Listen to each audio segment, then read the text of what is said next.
அஸ்வின்ஸ் இனிப்பு காரம் பேக்கரி மற்றும் சைவ உணவகம். 1000 மாடுகளை அவித்த பெருமையை அலங்காநல்லூர் ஜல்லிக்கட்டு பெற்றிருக்கிறது என்ற பெருமையையும் அலங்காநல்லூர் புகழ்பெற்ற ஒரு வேடிக்கையை அவமானப்படுத்துறாங்க. 1000 மாடு அவுத்தம் சொல்றாங்க சார். ஆனா நாங்க 925 700 டோக்கன்லாம் உள்ள இருக்கோம். 1000 மாடு அறுத்தம் சொல்லி எங்களை அவமானப்படுத்துறாங்க. போலீஸ்கார் செஞ்ச பண்ண உள்ள விடுறாங்க. அரசியல் சப்போர்ட் மேல செஞ்சவங்க சும்மா பேருக்கு ஆன்லைன் நடக்குது. அலங்காநல்லூர் ஜல்லிக்கட்டில் சுமார் 1000 மாடுகள் அவிழ்த்து விடப்பட்டதாக அறிவிக்கப்பட்ட நிலையில் பாதி காளைகளை களத்தில் இறக்கவே இல்லை எனவும் மாடுபிடி வீரர்கள் சிலரை களமிறக்கவில்லை எனவும் புகார்கள் எழுந்துள்ளன. இதுவரை எந்த ஜல்லிக்கட்டிலும் இல்லாத அளவிற்கு 1000 மாடுகளை அவித்த பெருமையை அலங்காநல்லூர் ஜல்லிக்கட்டு பெற்றிருக்கிறது என்ற பெருமையையும் இந்த நேரத்தில் அத்தனை அதிகாரி பெருமக்களுக்கும் இந்த நேரத்தில் நான் அன்போடு தெரிவித்துக் கொள்கிறேன். மதுரையில் நடைபெற்ற உலக புகழ்பெற்ற அலங்காநல்லூர் ஜல்லிக்கட்டில் பங்கேற்பதற்காக சுமார் 5700 காளைகளும் 1698 வீரர்களும் முன்பதிவு செய்திருந்தனர். அவர்களில் 1100 காளைகளுக்கும் 900 காளையர்களுக்கும் டோக்கன்கள் வழங்கப்பட்டன. இந்நிலையில் விறுவிறுப்பாக நடைபெற்று முடிந்த அலங்காநல்லூர் ஜல்லிக்கட்டில் சாதனை அளவாக 1000 காளைகள் களம் கண்டதாக அறிவிக்கப்பட்டது.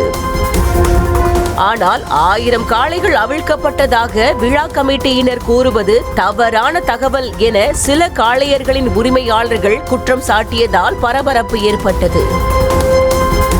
உள்ளூர் காளைகள் மட்டுமே களம் கண்டதாக பிற மாவட்டங்களைச் சேர்ந்த காளை உரிமையாளர்கள் குற்றம் சாட்டியுள்ளனர்.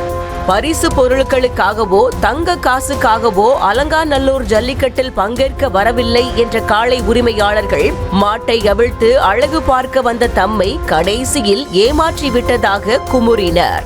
மாட்டுக்கு டோக்கன் 647 நம்பர் டோக்கன் 647 அவுக்கலாம்ன்ற நம்பிக்கையில் தான் நாங்கள் மாடு ஏற்றிட்டு வரோம். பின்னாடி பார்த்தா பெறவாடியில் உடச்சி மாடை பூரா உள்ளூர்காரங்க பூரா மாடு ஏற்றுறாங்கண்ணே. வெளியூர் மாடு பூரா அவங்க கொண்டு வந்து அவுக்க முடியல. 600 மாடு அவுக்க முடியல. கேட்டால் அவங்க 1000 மாடு நாங்கள் அவுத்துட்டோம்ன்றாங்க. கண்ணீர் கலந்த குரலில் பேசிய ஒருவர் காவல்துறையினரிடம் அடி வாங்கி மாட்டை உள்ளே கொண்டு சென்றால் மாட்டை களத்தில் இறக்காமல் வேஷ்டியை பரிசாக தூக்கி எறிந்துவிட்டு அனுப்பிவிட்டதாக மனக்குமுறலை வெளிப்படுத்தினார். 925 1000 மாடு அவுத்தன்னு சொல்றாங்க. இன்ன வரைக்கும் மாடு அவுக்கல. 1000 மாடு அவுத்தன்னு சொல்லி பிரேச அவுக்குறாங்க.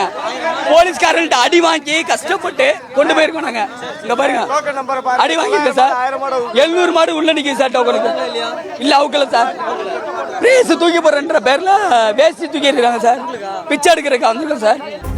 ஊர் பெருமைக்காக மட்டுமே அவிழ்க்கிறோம் என கூறிய ஒரு மாட்டின் உரிமையாளர் ஜல்லிக்கட்டிலும் அரசியல் நுழைந்து விட்டதாகவும் தானும் தனது மாடும் கண்ணீருடன் ஊர் திரும்புவதாகவும் வேதனையுடன் தெரிவித்தார். நாங்க பரிசுக்காண்டி இன்னைக்கும் சரி என்னைக்கு மாட்டு நாங்க அவுக்கல. பரிசுக்காண்டி மாட்ட அவுக்கல. எங்க மான மரியாதைக்காண்டி எங்க ஊர் பேருக்காண்டி தான் மாட்டை நாங்க அவுத்து கொண்டு வரோம். எங்க மாடு இன்னைக்கு அவுக்காம நேத்து சரி சரி என் மாடு சார் இங்க பாருங்க மாடு கண்ணீர் வடிக்குது. என் மாடு கண்ணீரோட நான் கொண்டு போறேன். பாத்தீங்களா என் மாடு பாருங்க கண்ணீர் வடிச்ச மாட்டை நான் கொண்டு போறேன். என் மாடு அழுகுது, நான் அழுதுதான் போறேன். அவுக்கல. இதனிடையே அமைச்சர்களின் ஆதரவாளர்களுக்கு மட்டும் டோக்கன் வழங்குவதாக மாடுபிடி வீரர்களும் புகார் தெரிவித்தனர். மதுரை மாவட்டத்தில் இருக்கவங்களுக்கு மட்டும் டோக்கனே கிடைக்க மாட்டேங்குது. ஒரு குறிப்பிட்ட அமைச்சரும் ஆளுகளுக்கு கையாளுகளுக்கு மட்டுமே டோக்கன் கிடைக்குது. இங்க பாருங்க நாங்களும் மாடுபிடி வீரங்க தான், நல்லா பிடிக்கிறவங்க தான். எங்களை மட்டும் டோக்கனே வர மாட்டேங்குது. தங்க காசுலாம் வாங்கியிருக்கோம், சைக்கிள்லாம் வாங்கியிருக்கோம். எங்களை மட்டும் ஏன் டோக்கனே வர மாட்டேங்குது? ஒரு குறிப்பிட்ட ஆளுங்களுக்கு மட்டும்தான் போகுது டோக்கனே. இந்த ஆண்டு பாலமேடு ஜல்லிக்கட்டில் குளறுபடி, அலங்காநல்லூர் ஜல்லிக்கட்டில் புறக்கணிப்பு என அடுத்தடுத்து புகார்கள் எழுந்துள்ளது சர்ச்சையை கிளப்பியுள்ளது. 1000 மாடுகளை அவித்த பெருமையை அலங்காநல்லூர் ஜல்லிக்கட்டு பெற்றிருக்கிறது என்ற பெருமையையும் இந்த நேரத்தில் அத்தனை அதிகாரி பெருமக்களுக்கும் இந்த நேரத்தில் நான் அன்போடு தெரிவித்துக் கொள்கிறேன். 1000 மாடுகளை அவித்த பெருமையை 1 கோடி நீ பார்த்த அஸ்வின்ஸ் இனிப்பு காரம் பேக்கரி மற்றும் சைவ உணவகம். செய்திகளை உடனுக்குடனும் துல்லியமாகவும் தெரிந்து கொள்ள சப்ஸ்கிரைப் பண்ணுங்க.